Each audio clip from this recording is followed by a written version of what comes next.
सुप्रभात मित्रों, मैं प्रतिभा पुनः अपने YouTube चैनल पे आप सबों का हार्दिक अभिनंदन करती हूँ। मित्रों, आज मैं तुलसीदास के जीवन परिचय पर प्रकाश डालूंगी, जो इस प्रकार है। तुलसीदास का जन्म संवत 1589 ईस्वी को उत्तर प्रदेश के राजापुर नामक ग्राम में हुआ था। उनके पिता का नाम आत्माराम दुबे और माता का नाम हुलसी देवी था। उनके गुरु तुलसीदास के गुरु नरहरिदास बताए जाते हैं। तुलसीदास की शिक्षा दीक्षा उन्हीं के द्वारा संपन्न करवाया गया था। तुलसीदास का अधिकांश जीवन चित्रकूट, काशी तथा अयोध्या में व्यतीत हुआ था।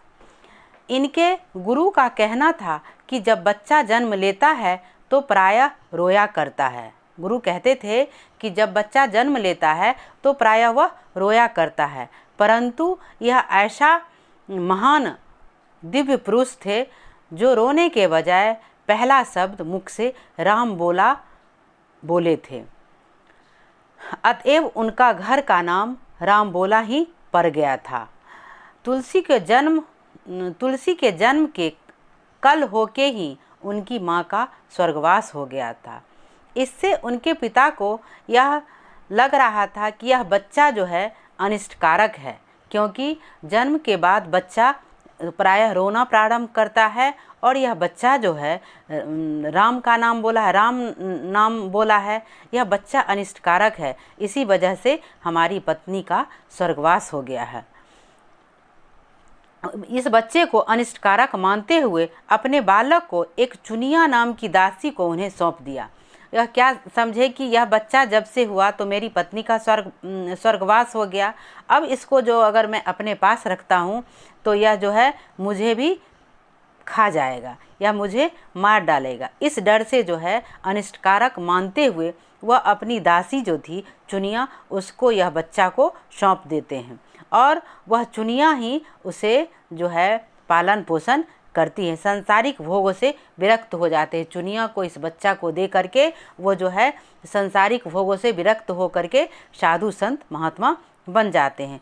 चुनिया ही इसका जो है लालन पालन करती है। जब बालक 5 वर्ष के हुए तो उनको देखने वाली दासी चुनिया भी चल पड़ी। अब देखिए कितना दुखद घटना है कि जन्म के बाद उनकी माँ चली गई और 1 हफ्ता बाद जो है उनके पिता उनको दासी के यहाँ सौंप करके वो जो है सांसारिक भोगों से विरक्त हो गए और वह चुनिया दासी जो थी वह इनका लालन पालन कर रही थी। प्रायः 5 साल ही हुआ ही था कि चुनिया भी चल बसी। वह गली गली अनाथों की तरह जीवन जीने पर विवश हो गए। अतः तुलसी का बचपन बड़े ही कष्टों से बीता, क्योंकि इनके सर पे माँ बाप की छाया नहीं था। एक दासी ने उन्हें पाला पोसा, वह भी चली गई तो वह जो है दर दर भटकते, भूखे प्यासे भटकते रहते थे। तो इनका जो जीवन है कष्टमय बीता। माता पिता के चले जाने के बाद वो भिक्षा मांगकर अपना पेट पालने लगे। इसी बीच इनका परिचय राम भक्तों से हुआ और उन्हें ज्ञानार्जन का अनुपम अवसर मिल गया।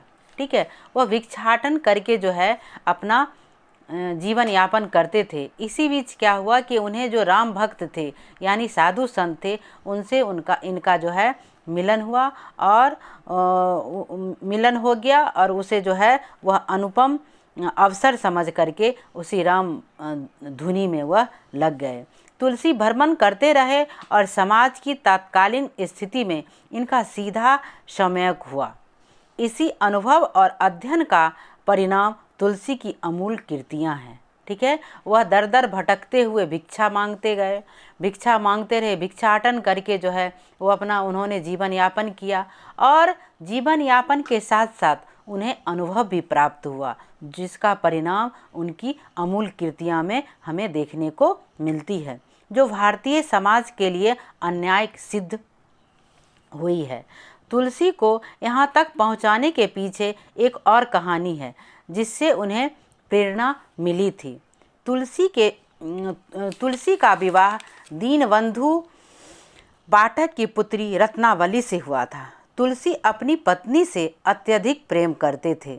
एक बार तुलसी के विवाह संपन्न होने के बाद वो दोनों अपने वैवाहिक जीवन से संतुष्ट थे। सब कुछ सरल और सहज रूप से चल रहा था। विवाह के कुछ ही दिन बाद रत्नावली अपने पीहर चली गई। तुलसी के लिए यह विरह जो है असहनीय हो गया।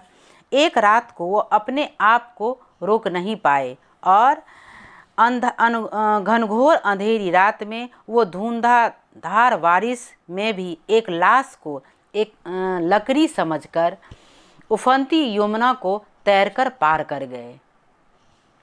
जब वो रत्नावली के घर के समीप पहुँचे तो घर के पीछे एक पेड़ था जिसमें सर्प लटका हुआ था। सर्प था जो उस पेड़ में लपटा हुआ था, जिसको वो रस्सी समझकर उसको पकड़ के रत्नावली के घर में प्रवेश कर गए। रत्नावली यह जानती थी कि मेरे घर के पीछे जो पेड़ है उसमें सर्प लपटा हुआ है और अपने पति को उस सर्प को पकड़कर अपने घर में प्रवेश करते हुए देख वह जो है क्षुब्ध हो जाती है। रत्नावली भी जो थी बहुत ही ज्ञानी महिला थी। इस पर रत्नावली ने उन्हें बहुत धिक्कारा और भाव भरे मार्मिक लहजे से स्वरचित दोहा सुनाया। भाव भरी मार्मिक लहजे से स्वरचित खुद जो रचना करती थी उस दोहा को उसने सुनाया। अस्थि चर्म मह